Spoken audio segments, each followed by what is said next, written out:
Hey everybody, welcome back. And I wanted to have a group discussion, and I don't have anyone I wanted to volunteer to chime in on Zoom, so it's all good. In the future, I would like to do this.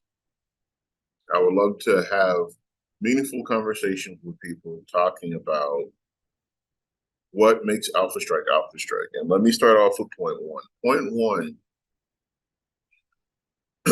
I've been playing BattleTech and been a part of the universe since 87. I'm 43, leave me alone. But classic BattleTech was always designed for lance on lance or company on company BattleTech because the nuances, firing individual weapons, tracking heat, armor, damage, critical hits, and terrain were always a small skirmish,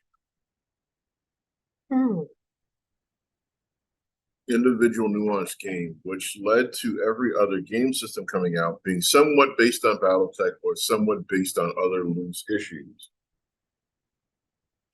Here's where Alpha Strike and BattleTech disagree. If you are playing a 250 point Alpha Strike game, you're playing a training mission. You are playing a light one off mission where you're running to do something really quick. The problem with that being what it is that Alpha Strike, in theory and concept, was designed for a large scale Battle Force 2-esque, multiple lances, companies, and battalions fighting on a larger scale. Alpha Strike games of 200 points go quick. You might as well not even play. This is just my opinion. You can disagree, hit the dislike button. I'm perfectly okay with that. But when you are building a player group and everyone is buying, let's say they're buying Alpha Strike boxes, they're buying salvage boxes, they're picking up vehicles off of eBay,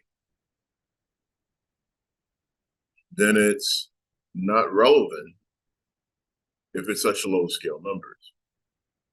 On the caveat of that, if someone brings in BTOLs, Peregrines, Flyers, Aerospace Fighters, sleep apnea is a thing, and a couple of demolishers, then it becomes how do I deal with that? And not saying that people that are not in the real life professions, military, strategists, or chess players, you have to understand that you have to build your player base, which is going into point two. Point two is that if you are dealing with a closed-minded player group that only plays games one way, then you're only going to get one type of solution from your game. Perfect example, 40K. So my player group in New Orleans, everyone had a Marine-based army, except for the one Necron player, the one Tyranid player, and me and the other Tau player. And we always got the worst matchups in tournaments because we always were put against power gamers. I'm over it. It was over 20 years ago, and I'm not feeling bad about it. Where I'm at with it is that you are now looking at players that are now playing BattleTech with that same mindset. I'm going to get me an Atlas, a Battlemaster, Crusader Archer, all the flagship models, and I'm going to go ahead and this is all I'm going to do. I'm not going to be creative. I'm not going to build up. I'm not going to expand into other units. I'm not going to do anything that stretches beyond my comfort zone of 200, 250 points. So therein lies the whole problem. If you are playing these small point games and you get a new player that is bringing all these new tactics, you get annoyed with them. You call them theory crafters, you call them, spammers, cheaters, whatever the case may be. But the problem with Alpha Strike is that It is open for an entire universe, the entire Battletech universe of models with published stats to be used in games. So my question is, why are you hurt, and not learning and adapting? Oh, it's outside of my comfort zone. Okay.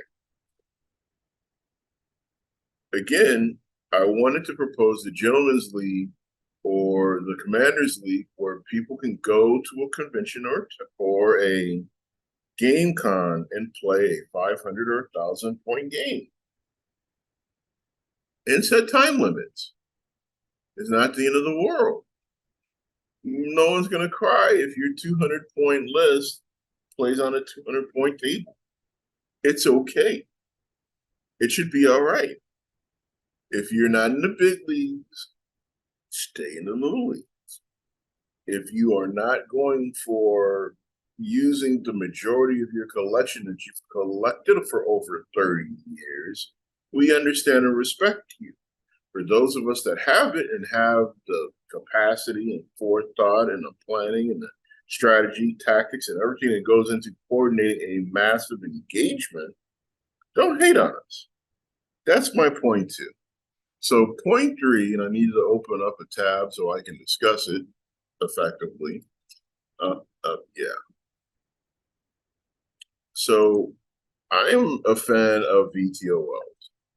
Blame me if I watched Airwolf. Blame me if I watched a lot of military movies growing up, Blue Thunder, whatever. So now we're going to talk about fighters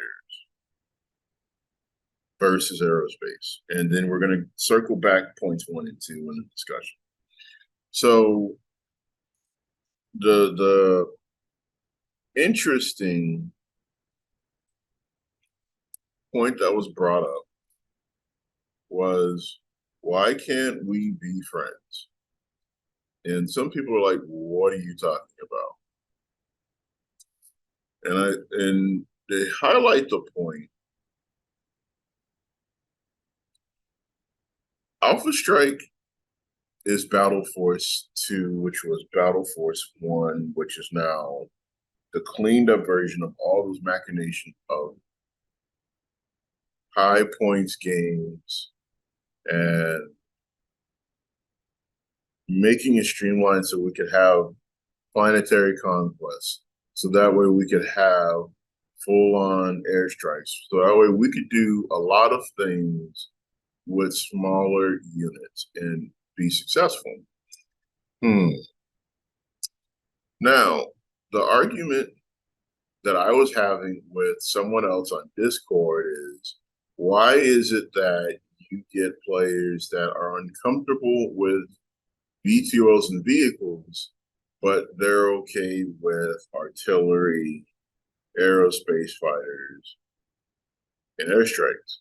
My counterpoint to his discussion was, if you can't get people to play beyond 200 points, when you introduce a new tactic or strategy to them, it's going to drive them nuts. So why would you go from, I want to have spotters that are aerospace fighters and not just scale up with vehicles?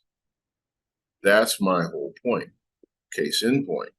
So if you have the latest version of Commander's Edition and you're looking at aerospace fighters, they have to fly. They are not quick to turn, come back, and spot for you. Their line of sight is forward only. My point was, why not get helicopters that can move 24, 18, 22, 30 inches a turn and look in the direction you need to have an effective spotter? I got told that that was childish. I'm like, aerospace fighters are going to blow across the table, look once, blow off the table if they're fast, and then they have to come back to keep doing the same thing. So even with rules as written, boomerangs, yes, boomerangs, do that better. Why? Because they have a low thrust rating, meaning that they can go forward, left, back, forward, left, back, multiple times on one table, where aerospace fighter is going so fast, it's going to literally blow off the table. But I don't know what I'm talking about, even though I've read the book and I've discussed with other players their strategies and tactics.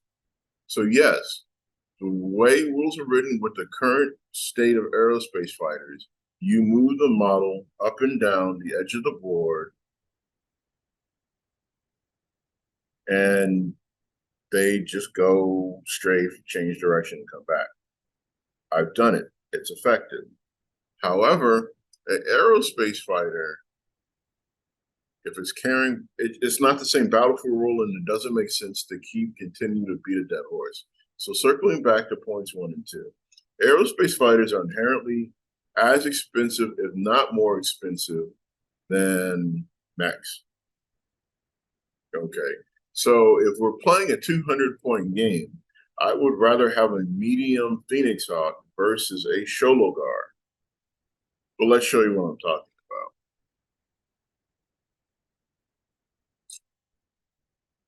Share screen.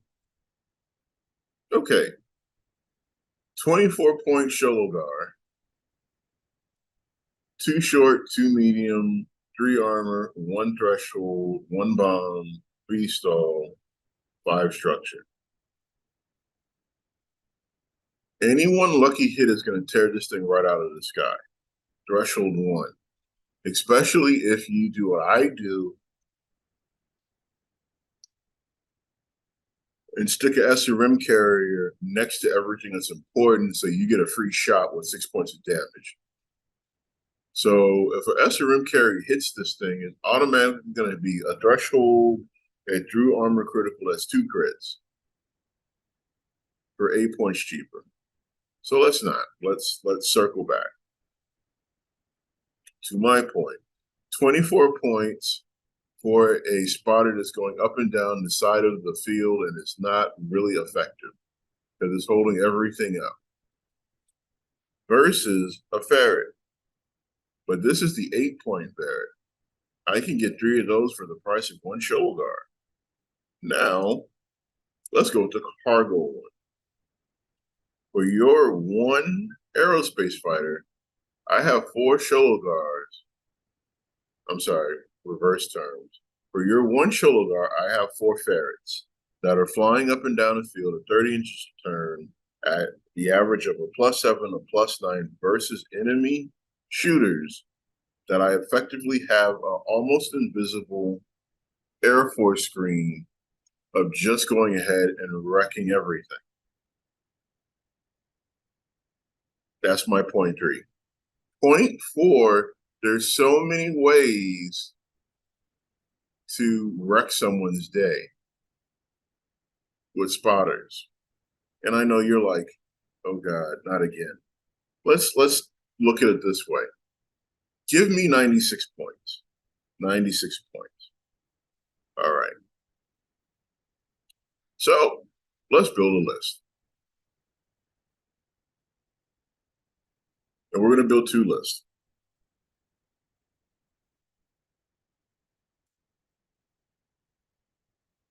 I'm going to get 4 entry-level Shologars, 96 points. That gives me 4 bombs, strafing runs, strikes, 2 points of damage. So these 10-inch strafing runs are going to be doing 1 point of damage apiece if they hit. Yeah. Okay. We're going to go sit that down and leave it alone. I want to close this out. Yep. So 4 aerospace fighters. Okay.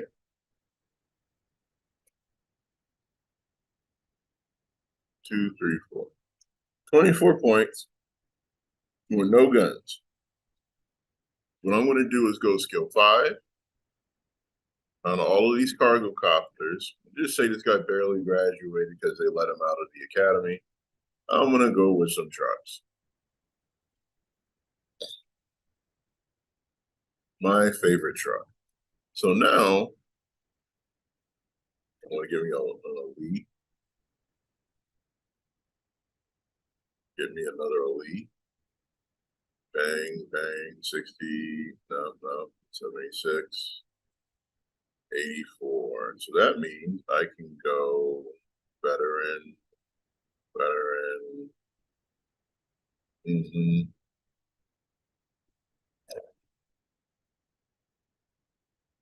I can get 11 units if I wanted to, but I can even get a company out of this. I'm going to show you how.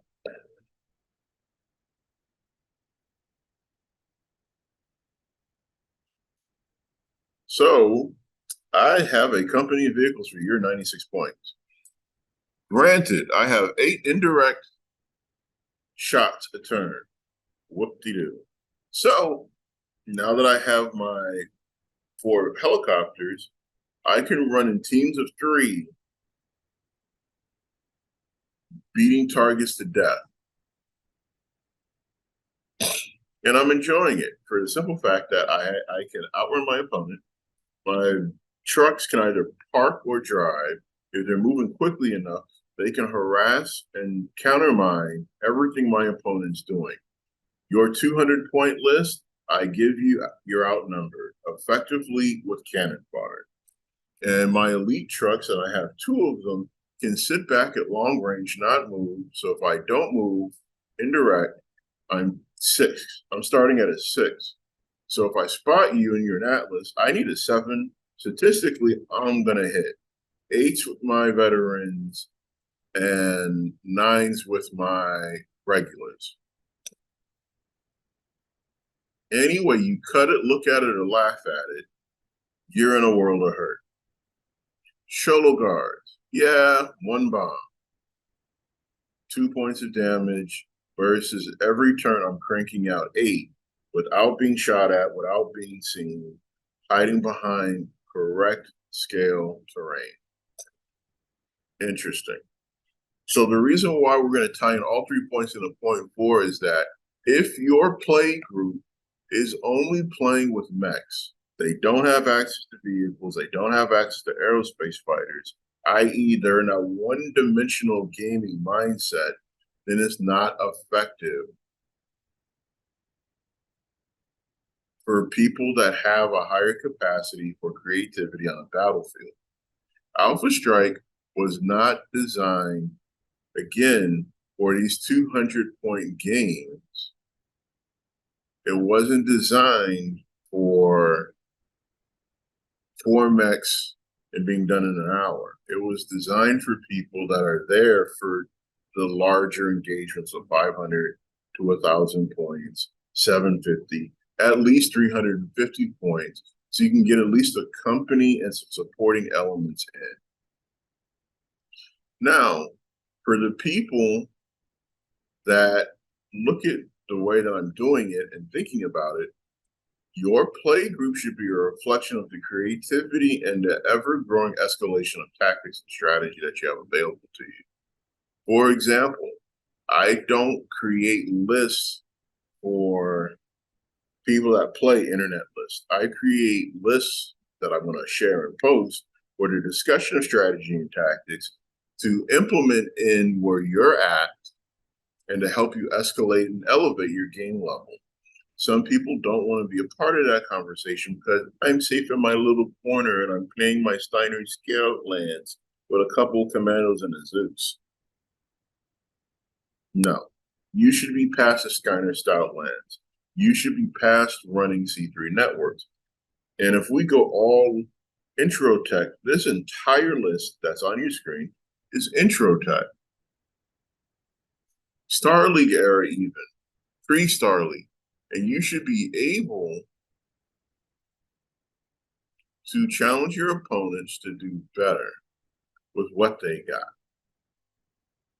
Now, on Ares Games and Miniatures, you can get a flatbed truck for $1. There's $8. You got it. As far as helicopters, you're going to have to find a great substitute. Now, with that being said, I'm going to stop the share screen and wrap up with my closing argument. The way that you play HBS Battletech should not be the way you play ALPHASTRIKE. If you're old enough to remember the original Crescent Hawk's Revenge that came out in the early 90s, 89, 90, 91, on PC, you should play ALPHASTRIKE the way you play Crescent Hawk's Revenge once you got to the clan era, you were running multiple lances. Why? Because Crescent Hawk's Revenge included multiple lances, included artillery, included airstrikes, included battlefield shifting dynamics, and left everyone to hang on their own thought processes while you were managing the game. So let's fast forward to the late 90s when you got Mech Commander. And when you're later in the game, you got multiple lances again. You had to salvage, you had to figure out if you're using vehicles. If you played the multiplayer, you could get access to vehicles and artillery, not necessarily airstrikes. But again, when you are in your game groups and you are working with the players in your groups, you should not limit yourself to their mindset. Play with something different. Win, lose, or draw, it's game. And that's always going to be the concept that a lot of people want to argue about.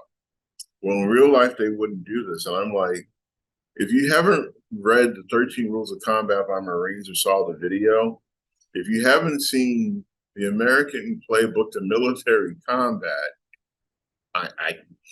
Russian combat, British special forces, everyone has their own creative thought process to solving problems. Alpha Strike is designed for people that like creative problem solving, not one-dimensional tactics where we bump heads together with atlases and we beat each other senseless. Alpha Strike is designed to be played with extensive terrain or no terrain.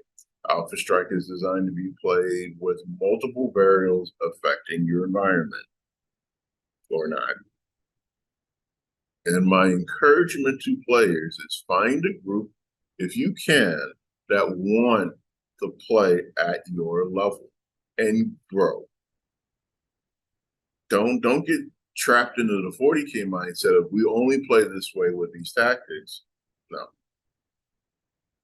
Hi, I was a tile player that assaulted you without Farsight.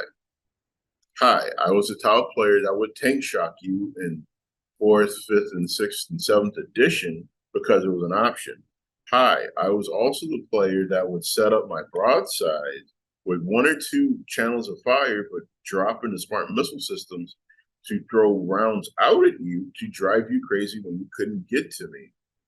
I'm that guy for Alpha Strike. So if you stuck with me through the rant, I appreciate it. I'm not going to download a PDF and link it so you can download it. It doesn't make sense. You can do it yourself. I showed you how. But the point is,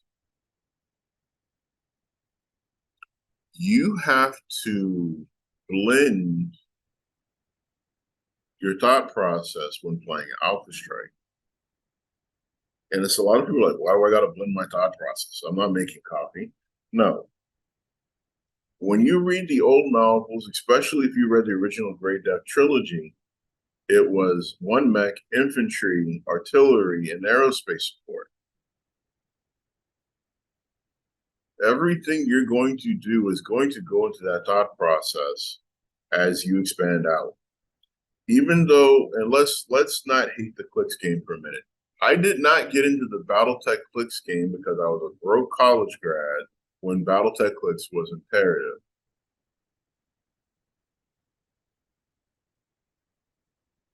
Didn't have the money. Inheriting an extensive clicks collection from a fellow gamer who just wanted out of his house, I was able to bring clicks to school and teach kids how to play when Alpha Strike was still Click Strike, and teach them strategy, tactics, and creative problem solving for accomplishing things. So what you're trying to deduce, engage, and create in Alpha Strike is, I don't always need mechs. The key argument of every old Battletech novel and book was, life is cheap, battle mechs are expensive. I got 150 guys with rifles. I have a couple tanks with missiles on them. I have hovercraft. I got helicopters. It's inclusive warfare, not exclusatory warfare. And going back to points 1, 2, and 3, a lot of our converts hiding and people coming back into BattleTech or coming from 40K all want to have that exclusatory mindset of playing Space Marines, where if it's not a Space Marine, we're not going to do it. And it's not even worth looking at.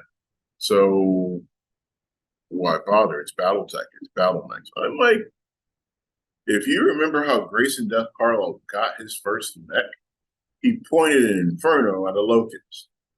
Any classic player can tell you that a Locust with an Inferno round melting on it is doing no armor damage. It's literally sitting there walking, shooting a medium laser and its machine guns, and it's not overheating. Yeah. That was a writer's creative way of giving someone a issue and making it stop. But hey, think what you want. I want to creative players. And here's a scenario for you. Playing with objective markers. Not only are you playing with objective markers, your mechs are tied up in street-to-street combat and won't make the objective in time. Give me a ferret cargo helicopter, an infantry platoon, and we can make the objective. We can go rescue our VIP, put them in a helicopter, fly them off the table before the enemy can respond. Problem solved. There are so many ways to deal with problem solving from objectives. Find a play group that matches your play style. Those are just my thoughts. I hope you enjoyed the whole thing, and I'll talk to you guys later. As always, like, comment, subscribe, jump in the comments. I would love to have an ongoing discussion. Talk to you later.